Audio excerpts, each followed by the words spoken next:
இப்பகுதியில் 2006ஆம் ஆண்டு யுத்தத்தின் போது வான்வழி தாக்குதலில் 53 பாடசாலை மாணவர்கள் உட்பட 61 பேர் கொல்லப்பட்டனர். செஞ்சோலை வளாகத்தில் இன்றைய தினம் உயிரிழந்தவர்களுக்காக சுடரேற்றி மலர் தூவி உணர்வுபூர்வ அஞ்சலி செலுத்தப்பட்டது. இந்த அஞ்சலி நிகழ்வில் முன்னாள் வடமாகாண சபை உறுப்பினர் து. ரவிகரன், முன்னாள் புதுக்குடியிருப்பு பிரதேச சபையின் உறுப்பினர் சி. குகணேசன் மற்றும் சமூக செயற்பாட்டாளர்கள், இளைஞர்கள், பொதுமக்கள் என பலரும் கலந்து கொண்டு உணர்வுபூர்வமாக அஞ்சலி செலுத்தினர்.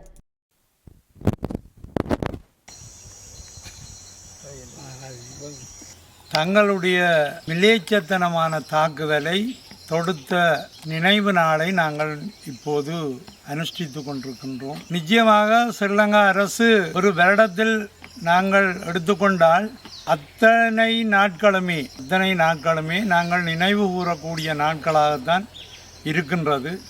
ஏனென்றால் அவ்வளவு கொடூரமான இனப்படுகொலைகளை இந்த இடத்திலே எங்களுடைய வடக்கு கிழக்கெங்கும் கொன்று குவித்து தாக்குதல்களை நடத்தி கொண்டிருந்த ஒரு பக்கம் இருக்க, இந்த தாக்குதல் மறக்க முடியாதது. ஏனென்றால் வெள்ளை சீருடையோடு இருந்த பிள்ளைகளை சிகப்பு நிற அங்கிகளாக, சிவப்பு நிற சீருடையாக மாற்றம் கண்டு ரசிக்க வேண்டும் என்ற எண்ணத்தோடு ஸ்ரீலங்கா அரசு ஒரு அப்பட்டமான மிலேச்சத்தனமான இனப்படுகொலையை செய்த நாள் என்றாகும்.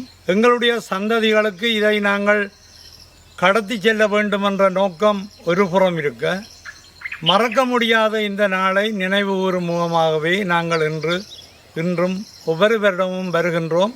இன்றும் இந்த இடத்தில் இதிலே தான் நுழைவாயில் இருந்ததாக சொல்லுகின்றார்கள்.